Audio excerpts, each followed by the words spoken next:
இந்தியாவோட மிகப்பெரிய steel ப்ரொடியூசரான JSW steel நிறுவனம் ஒரு மசாலா பாண்டை இஷ்யூ பண்ணியிருக்கிறாங்க அப்படிங்கிற தகவல் வெளியாயிருக்கு.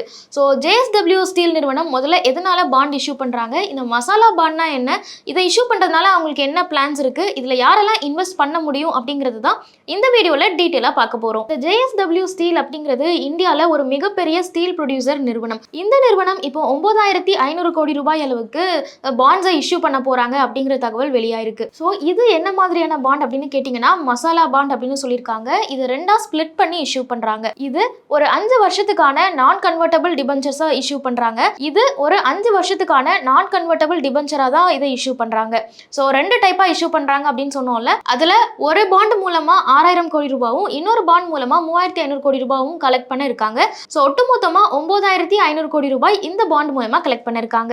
சரி, இந்த பாண்ட்ஸ்லேயே நம்ம நிறைய டைப் கேள்விப்பட்டிருப்போம். இது என்ன மசாலா பாண்ட்ஸ் அப்படின்னு கேட்டீங்கன்னா, இது இந்தியாவுக்கு வெளியில செல் பண்ணக்கூடிய ருபி டினாமினேட்டட் பாண்ட்ஸ் அப்படின்னு சொல்லுவாங்க. ஸோ இதை இன்னும் ப்ரிசைஸா சொல்லணும் அப்படின்னா, நம்ம இந்திய ரூபாய் மதிப்பிலேயே வெளிநாட்டில் இருக்கிறவங்களுக்கு பாண்ட்ஸை இஷ்யூ பண்ணுவாங்க. அதாவது வெளிநாட்டு முதலீட்டாளர்கள் அவங்க நாட்டு கரன்சி படி தான் இதில் முதலீடு செய்வாங்க. ஆனால் அவங்களுக்கு வரக்கூடிய ரிட்டர்ன்ஸ் வந்து இந்திய ரூபாயோட லிங்க் பண்ணி இருக்கிற மாதிரி இருக்கும். அப்போ இதில் எங்க பிரச்சனை வரும் அப்படின்னா கரன்சி ரிஸ்க் தான். ஏன்னா வெளிநாட்டில் அவங்களோட கரன்சிக்கும் இந்தியாவில் இருக்கிற இந்தியன் ருபிக்கும் நடுவில் இந்த மாதிரியான ஒரு பாண்ட் நடக்குது, ஒரு ட்ரேட் நடக்குது அப்படிங்கும் பட்சத்தில் அதில் கண்டிப்பாக கரன்சி ரிஸ்க் இருக்கும். ஸோ இந்த மாதிரியான மசாலா பாண்ட்ஸில் பார்த்தோம் அப்படின்னா இன்வெஸ்டர்ஸ்க்கு தான் அந்த கரன்சி ரிஸ்க் இருக்குமே தவிர இந்த பாண்ட்ஸை இஷ்யூ பண்ணுற நிறுவனங்களுக்கு எந்த வகையிலும் கரன்சி ரிஸ்க் இருக்காது. அது எப்படி அப்படின்னு கேட்டிங்கன்னா, நான் ஒரு எக்ஸாம்பிளுக்காக சொல்கிறேன். இன்னைக்கு யூஎஸ்ல இருக்கிற ஒரு இன்வெஸ்டர் இந்த பாண்டில் ஒரு $10 இன்வெஸ்ட் பண்ணுறாரு அப்படின்னு ஒரு எக்ஸாம்பிளுக்கு வச்சுப்போம். ஸோ இந்தியன் ருப்பியோட வேல்யூ ஒரு அப்ராக்சிமேட்டாக 93 rupees அப்படின்னு நான் எடுத்துக்கிறேன். அப்போது இந்த பாண்டை இன்வெஸ்ட் பண்ணி முடிச்சதுக்கு அப்புறமா ஒரு டாலரோட வேல்யூ 93 rupees அப்படின்னு ஒரு அப்ராக்சிமேட்டாக எடுத்துக்கிறேன். ஸோ 5 years கழிச்சு இந்த பாண்டை க்ளோஸ் பண்ணிட்டு அவர் இதுல இருந்து ப்ராஃபிட் எடுப்பாருல்ல, அப்போ நம்மளோட டாலருக்கு நிகரான இந்திய ரூபாயினுடைய மதிப்பு என்னவா இருக்கு அப்படின்னு பார்க்கணும். நான் ஒரு எக்ஸாம்பிளுக்கு அது 93 ரூபாயில இருந்து இன்னும் வீக்கன் ஆகி 95 ரூபாய் ஆயிடுச்சு அப்படின்னு வச்சுக்கிறேன். இந்த இடத்துல பிரச்சனை எங்க வரும் அப்படின்னா, இன்வெஸ்டர் டாலர்ல இன்வெஸ்ட் பண்றாரு, ஆனா ரிட்டர்ன்ஸ் வந்து ருப்பியோட லிங்க் ஆயிருக்கு அப்படிங்கிறத பார்க்குறோம். அப்போ டாலரோட வேல்யூ ஸ்ட்ரென்தன் ஆக ஆக, அதாவது ருப்பியோட வேல்யூ வீக் ஆக ஆக அது இன்வெஸ்டருக்கு தான் நஷ்டமா போய் முடியும். ருப்பி வேல்யூ ஸ்ட்ரென்தன் ஆகுது, அதாவது ருப்பி வேல்யூ குறைஞ்சிக்கிட்டே வருது அப்படின்னா அதுல இன்வெஸ்டருக்கு நிறைய ப்ராஃபிட்ஸ் கிடைக்கும். ஸோ இப்படி தான் இந்த மசாலா பாண்ட் அப்படிங்கிறது ஒர்க் ஆகுது.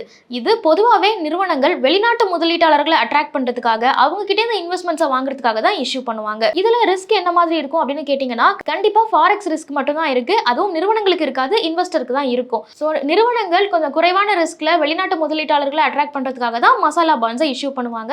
இந்த மாதிரியான ஒரு பாண்டை தான் இப்போ ஜேஎஸ்டபிள்யூவும் இஷ்யூ பண்ணியிருக்காங்க. ஸோ குளோபல் கேபிட்டல் மார்க்கெட்ல ஒரு எக்ஸ்போஷர் கிடைக்குது அப்படிங்கும்போது அதன் மூலமா இந்த நிறுவனங்களுக்கு நிறைய ப்ராஃபிட் வரதுக்கான வாய்ப்புகள் இருக்கு, நிறைய பணம் கிடைக்கிறதுக்கான வாய்ப்புகள் இருக்கு. ஸோ அதனால தான் இந்த மாதிரியான மசாலா பாண்ட்ஸை இஷ்யூ பண்றாங்க. இப்போ இந்த மாதிரியான ஒரு பாண்டை இஷ்யூ பண்றதுக்கு என்ன தேவை இருக்கு, ஜேஎஸ்டபிள்யூ இந்த பாண்டை இஷ்யூ பண்றதுக்கு என்ன நோக்கம் அப்படின்னு கேட்டீங்கன்னா, ஜேஎஸ்டபிள்யூ நிறுவனம் Bhushan steel and power limited அப்படிங்கிற நிறுவனத்தை அக்வயர் பண்ணியிருந்தாங்க. ஸோ அந்த நிறுவனத்தை இப்போ எக்ஸ்பேண்ட் பண்ண இருக்கிறாங்க. அதுக்காக நிதி திரட்டணும் அப்படிங்கிறதுக்காக தான் இந்த மாதிரியான ஒரு பாண்டை இஷ்யூ பண்றாங்க.